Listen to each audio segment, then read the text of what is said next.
Good morning all my dear student of intermediate. कक्षा 11 और 12 के बच्चे ध्यान देंगे कि हम लोग सिंटैक्स में अभी ज़्यादा नहीं 2 लेक्चर पढ़े थे। सिंटैक्स क्या है, उसके अंतर्गत हम लोग आर्टिकल का अध्ययन शुरू किए थे, जिसमें आपको ये बताया गया कि आर्टिकल क्या है, आर्टिकल कितने प्रकार के होते हैं। फिर उसके बाद हम लोगों ने पोजीशन ऑफ आर्टिकल देखा कि आर्टिकल को किस पार्ट ऑफ स्पीच से पहले लगाया जाता है। प्रीवियस लेक्चर में हम लोग पढ़े थे कि नाउन से पहले आर्टिकल का प्रयोग किया जाता है। फिर पढ़े थे कि नाउन से पूर्व यदि एडजेक्टिव है तो आर्टिकल का प्रयोग हम एडजेक्टिव से पहले करेंगे। फिर हम लोग पढ़े थे कि नाउन से पूर्व एडजेक्टिव, एडजेक्टिव से पूर्व यदि एडवर्ब है तो हम आर्टिकल का प्रयोग एडवर्ब से पहले करेंगे। फिर हम लोग पढ़े थे कि ऑल, बोथ, हाफ, ठीक ना, ऑल, बोथ, हाफ, सच के बाद हम आर्टिकल का प्रयोग करते हैं। फिर बेटा पढ़े थे कि यदि टू आए, सो आए तो टू या सो के पश्चात और नाउन से पहले हम आर्टिकल का प्रयोग कर लेते हैं। तो बेटा बड़ा ही इजी टॉपिक है, इसमें कुछ बड़े ही गोल्डन रूल हैं।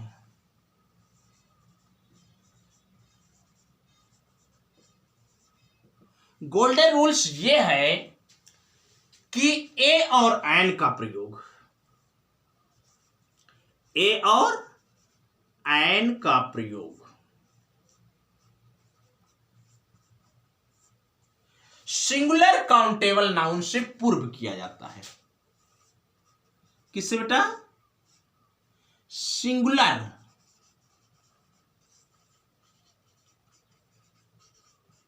काउंटेबल नाउन से पूर्व किया जाता है।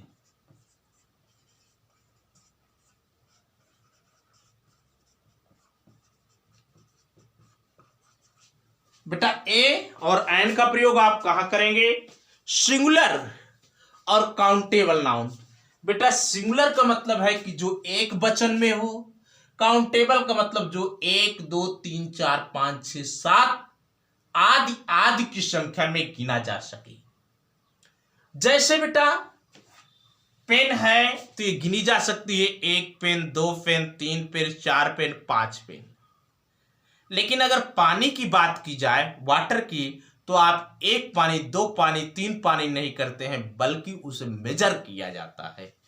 तो जो नहीं गिना जा सकता वो अनकाउंटेबल, और जो गिने जा सकते हैं उन्हें हम काउंटेबल नाउन कहते हैं।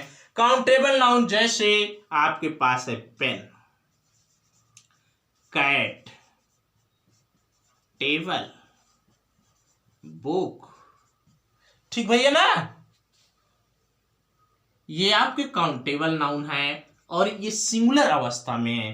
पेन का प्लूरल होगा पेन्स, कैट का कैट्स, टेबल का टेबल्स, बुक का बुक्स।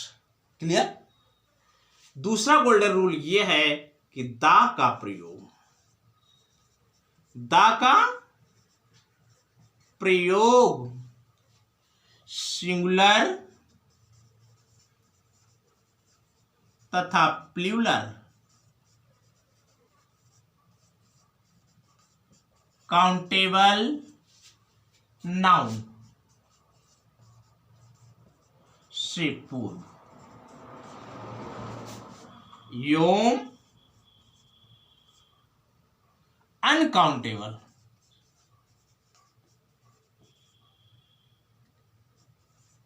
नाउन से पूर्व किया जाएगा।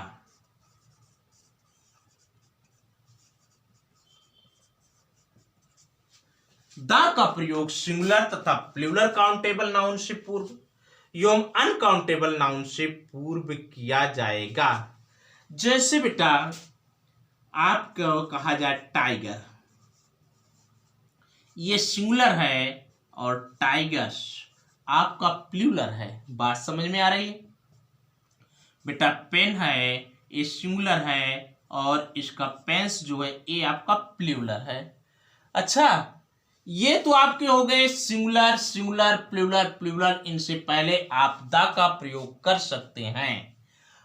और अनकाउंटेबल नाउन के अंतर्गत जैसे आपका वाटर आ गया, मिल्क आ गया, आयल आ गया, ये सब आपके अनकाउंटेबल नाउन है। ध्यान दीजिएगा, ये आपके अनकाउंटेबल हैं, ये आपके काउंटेबल हैं। ठीक बेटा, द का प्रयोग काउंटेबल, अनकाउंटेबल, सिंगुलर तथा प्लूरल नाउन से पूर्व किया जाता है। ये बात आप अपने दिमाग में लिख लीजिए। क्लियर? तो ये गोल्डन रूल आपके दिमाग में होना चाहिए कि ए और एन का प्रयोग हम कहां करेंगे और द का प्रयोग कहां पर करेंगे।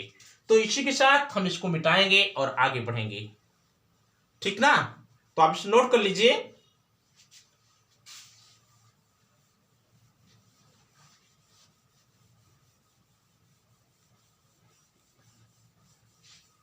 हेडिंग डालिएगा यूज ऑफ ए और एन।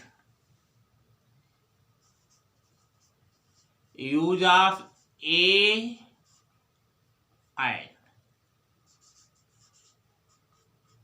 आपको बताया गया है। ए और एन का अर्थ एक होता है या कोई होता है, कहीं कहीं पर इसका कोई भी अर्थ नहीं होता। देखो बेटा, सामान्य रूप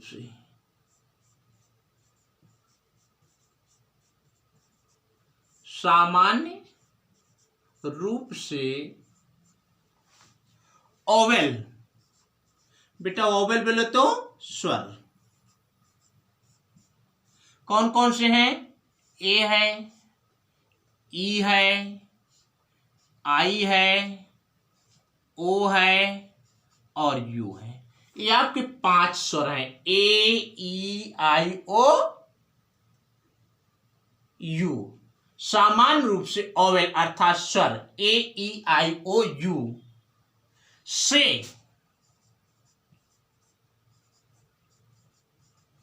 प्रारंभ होने वाले शब्दों से पूर्व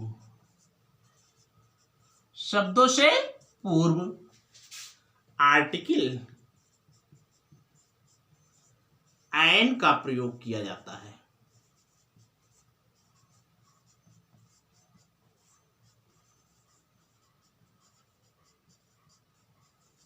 बेटा इन्होंने कहा सामान्य रूप से oval A, E, I, O, you से प्रारंभ होने वाले शब्दों से पूर्व आर्टिकल एन का प्रयोग किया जाता है। जैसे आई हैव एन एप्पल। बेटा एप्पल ए से है, ठीक ना?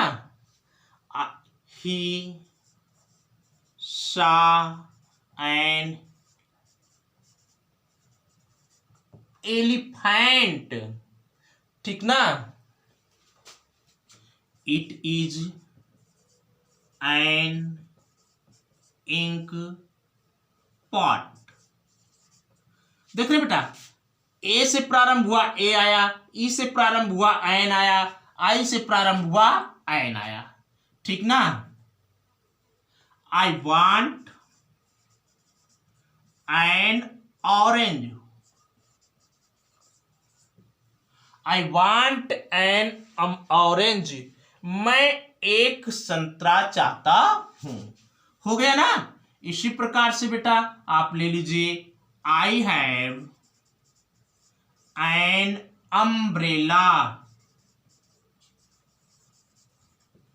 I have an umbrella। तो बेटा सामान्य रूप से आप देख रहे हैं कि ए, ई, आई, ओ और यू से प्रारंभ होने वाले शब्दों से पूर्व आर्टिकल एन का प्रयोग किया जाता है। क्लियर? तथा कॉन्सोनेंट क्या बेटा? कॉन्सोनेंट।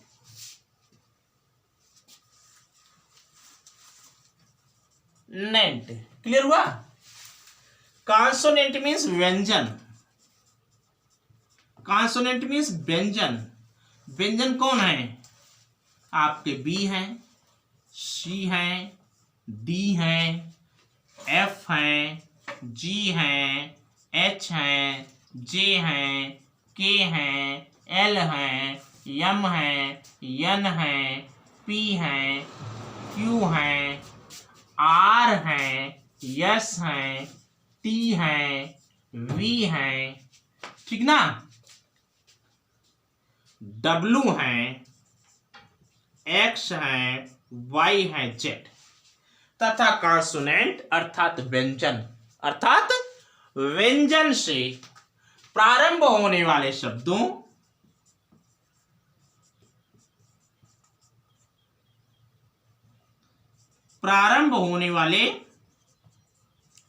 शब्दों से पूर्व आर्टिकल ए का प्रयोग किया जाता है।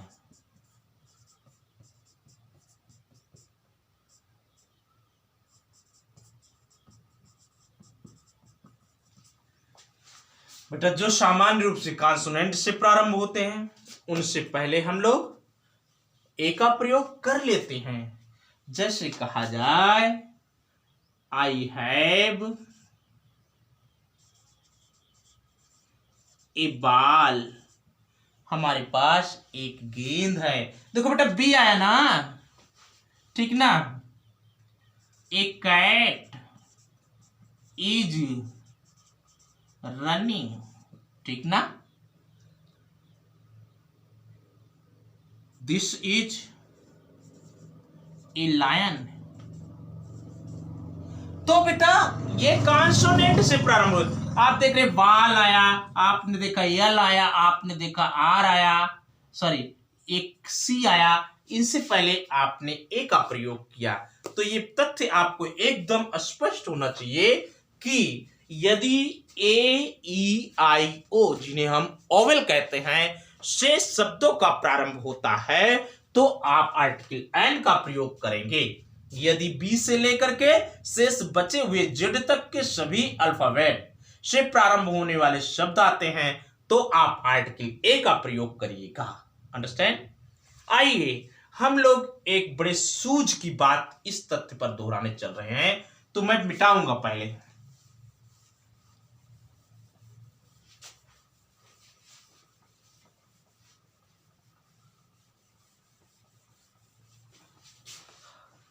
तो बेटा यहां पर सूझ की बात,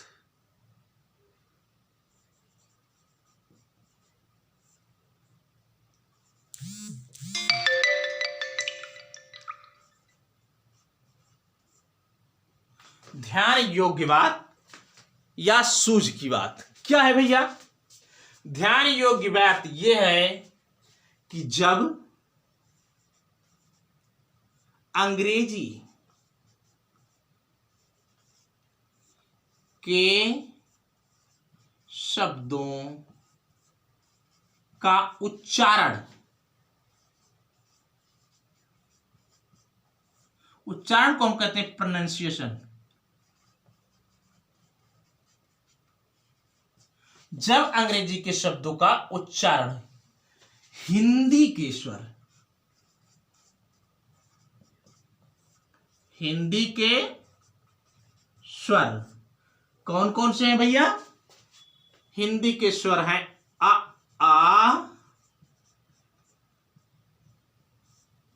इ ई उ ऊ री, ए आए ओ आओ,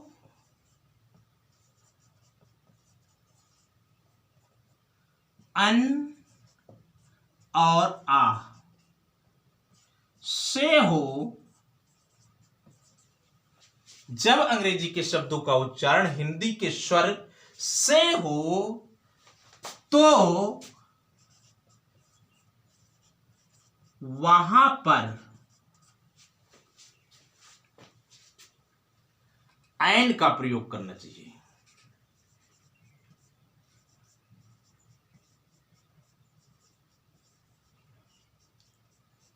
चाहे वह शब्द अंग्रेजी का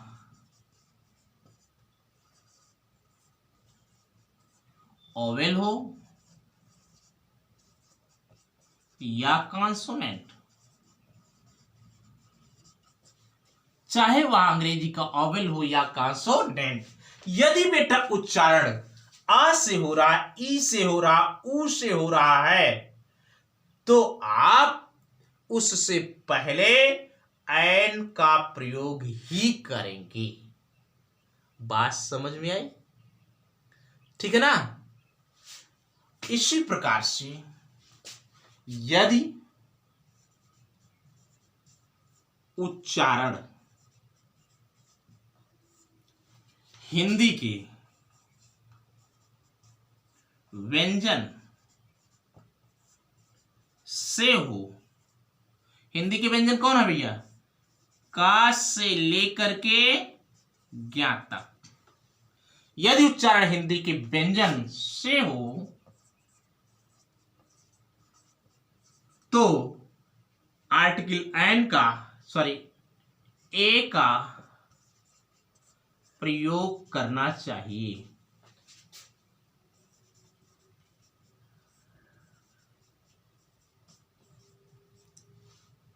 चाहे वह शब्द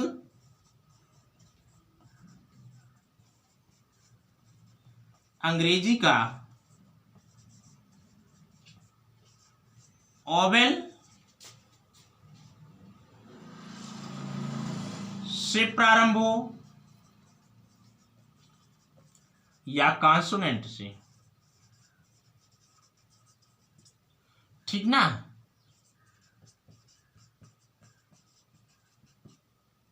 ये बात है।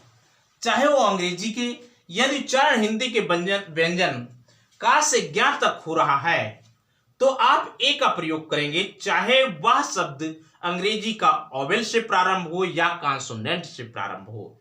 ये बात आपके दिमाग में एकदम अस्थायी रूप से हो जानी चाहिए, क्योंकि बेटा व्यंजन से, इंग्लिश के व्यंजन से प्रारंभ होने वाले शब्द भी उच्चारण करते हैं किसका?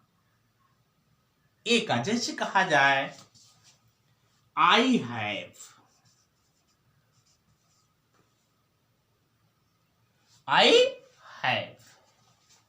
डॉट डॉट डॉट आवर,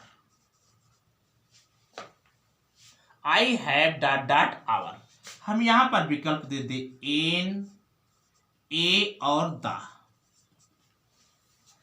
तो बेटा आप कहेंगे कि यहां पर अंग्रेजी का यच आया हुआ है, लेकिन यच तो आया है लेकिन उसका उच्चारण होता है आवर। क्या उच्चारण होता है? आवर। तो बेटा आप देख रहे हैं हिंदी का ओवेल आया तो आप प्रयोग करेंगे एन का। क्लियर हो रहा है। जैसे कहा जाए he is dot dot dot MP, और फिर एग्जाम्पल दे दिया जाए ए, एंड और दा का फिलअप करने के लिए। तो आप तो देख रहे हैं बेटा एम जो है वह अंग्रेजी अल्फाबेट का कॉन्सोनेंट है, इसलिए प्रयोग होगा आपका ए। लेकिन जो ध्यान देने योग्य बात है, जो सूझ की बात है, वो बता रहा है कि चाहे अंग्रेजी का शब्द ओवेल से हो या कॉन्सोनेंट से, यदि उच्चारण हिंदी के ओवेल से हो रहा है तो एन, यदि हिंदी के कॉन्सोनेंट से हो रहा है तो ए। तो बेटा अगर हम इसका उच्चारण करें तो आएगा MP। तो बेटा आप देख रहे हैं यही कहीं पर ए आया हुआ है। जब ए आया हुआ है तो कह रहा है कि हमको एन दे दो। आपने एन भर दिया। बात समझ में आई? लेकिन बेटा ठीक ना। अब क्या कहते हैं, कोई कोई शब्द ऐसे होते हैं जो कि क्या कहते हैं शुरू होते हैं ओवेल से लेकिन लेते हैं एंड। जैसे कहा जाए ही इज यूनिवर्सिटी स्टूडेंट, तो बेटा एन लगाइए या ए लगाइए या द लगाइए। He is dot dot dot university student. तो बेटा यहां पर अगर यू का उच्चारण किया जाए तो यहां पर आ रहा है यूनिवर्सिटी, तो यहीं कहीं पर आप ढूंढ लीजिए यूनिवर नहीं है, तो या तो इसमें छिपा हुआ है, जब या इसमें छिपा है तो आप यहां पर फिलअप करेंगे ए। अंडरस्टैंड। तो प्यारे बच्चों आप इसको नोट कर लीजिए, हम लोग आगे बढ़े, थोड़ा अपने काम को जारी रखें। तो अगर आप आदेश दें तो मैं मिटाऊं। चलिए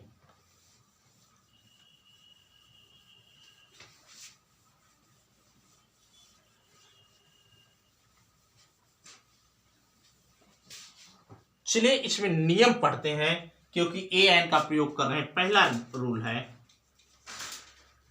रूल ये है,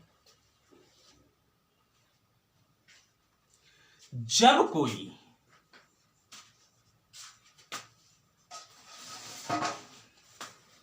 सिंगुलर, दादा बापू देखो ना,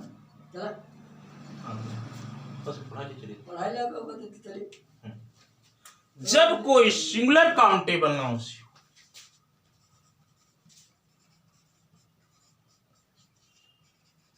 जब कोई सिंगुलर काउंटेबल नाउन एच से प्रारंभ हो, किससे बेटा, एच से प्रारंभ हो और उसका उच्चारण, उच्चारण बोले तो बेटा प्रोनंसिएशन, उसका उच्चारण क्या है बेटा, उसका उच्चारण यच ही हो, तो हम आर्ट के लिए ए का प्रयोग करेंगे।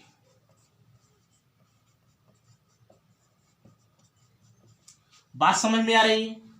और यदि एच का उच्चारण, एच का उच्चारण साइलेंट हो,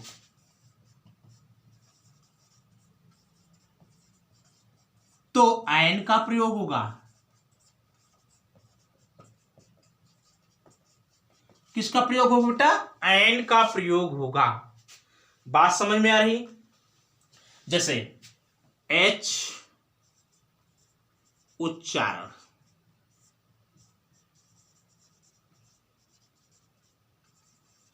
प्रोनंसिएटेड शब्द, बेटा एच से उच्चारित शब्द जैसे है आपका H O R S E, horse. Clear हो रहा है।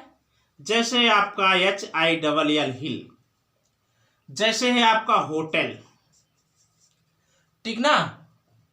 जैसे है बेटा आपका हेलीकॉप्टर, हेलीकॉप्टर।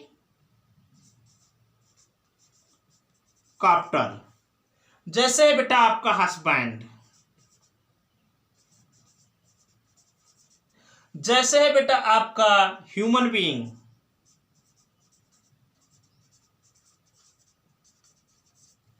जैसे आपका ह्यूमरस।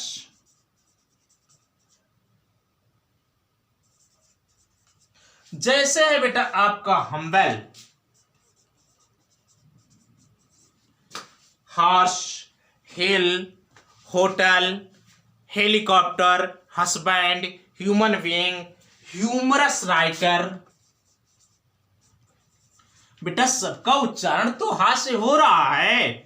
होटल में हा, हिल में ही, होटल में सॉरी हॉर्स, हार्स, हार्स होगा। होटल में हा आया, होटल। हेलीकॉप्टर में हे आया।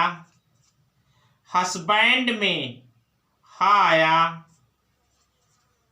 हस्बैंड। ह्यूमन बीइंग में ह्यूमन आया, ह्यू आया, ठीक ना।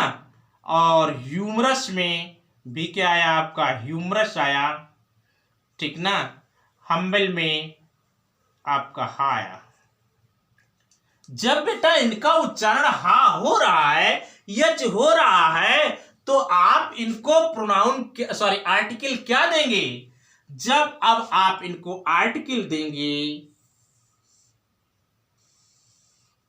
ए, जब इन्हें आप आर्टिकल ए देंगे तब जाकर के ए खुश होंगे, नहीं तो खुश नहीं होंगे। जैसे आई हैव ए हॉर्स, मेरे पास एक घोड़ा है, वो भी करिया करिया। मेरे पास एक घोड़ा है, वो भी क्या है, काला है। तो बेटा आई हैव ए हॉर्स, आपने घोड़े को ए दिया तब घोड़ा चला, नहीं तो घोड़ा चलना बंद कर देता। अगर घोड़े को चलाना है तो आपको आर्टिकल ए देना है, ना कि आर्टिकल एन देना है। बात क्लियर हो गई? हाँ बेटा। अब यच साइलेंट शब्द, कुछ शब्द आपको ऐसे भी मिलेंगे जिसमें बेटा आपका एच साइलेंट रहेगा, आपका एच चुप रहेगा, आपका एच बोलेगा नहीं। वो शब्द हैं आवर, वो शब्द है आपका हे एयर, एयरीज। आपका आवर हो गया, एयर हो गया, एयरीज हो गया, और बेटा क्या कहते हैं, आनर हो गया, ऑनरेबल हो गया, ठीक ना। आवर हो गया, हेयर हो गया, एरीस हो गया, आनर हो गया, ऑनरेबल हो गया। और बेटा क्या कहते हैं, इसी प्रकार से क्या कहते हैं आप, जैसे है ऑनररी, ऑनरेरी हो गया, ठीक ना। तो अब इनमें से आवर में अगर हम निकालें तो आवर, आ का उच्चारण हो रहा है, हेयर में ए का उच्चारण हो रहा है, एरीज में ए का उच्चारण हो रहा है बेटा, और आनर में आ का उच्चारण हो रहा है, ठीक ना। ऑनरेबल में आ का उच्चारण हो रहा है, ऑनरी में आ का उच्चारण हो ही रहा है। तो ये कह रहे हैं जब आ ए का उच्चारण हो रहा है तो हमको आर्टिकल क्या दे दीजिए, एन दे दीजिए, नहीं तो बवाल हो जाएगा। जैसे कहा जाए आई हैव हाफ आवर, तो बेटा I have half dot dot hour, तो डॉट डॉट आवर है तो आप क्या देंगे, अरे दे दो भैया इसको एन, तभी ये खुश होगा, नहीं तो नाराज हो जाएगा। अंडरस्टैंड। पार्ट 1 लेक्चर 3 में आप लोगों ने आर्टिकल की इतनी पार्टों को पढ़ा। बेटा अगले लेक्चर में हम लोग मिलेंगे, शेष बचे हुए आर्टिकल के नियमों को लेकर के आप पढ़ते रहिए। बेटा अगर कोई दिक्कत आए तो आप मुझसे संपर्क कीजिए, मैं आपकी समस्या को सॉल्व करूंगा। आपको एक काम करना है, वीडियो अच्छा लगे तो लाइक और शेयर करिएगा। जो नए बच्चे हैं चैनल को सब्सक्राइब कर लें। Learn English with Vijay sir. Thanks for watching the video.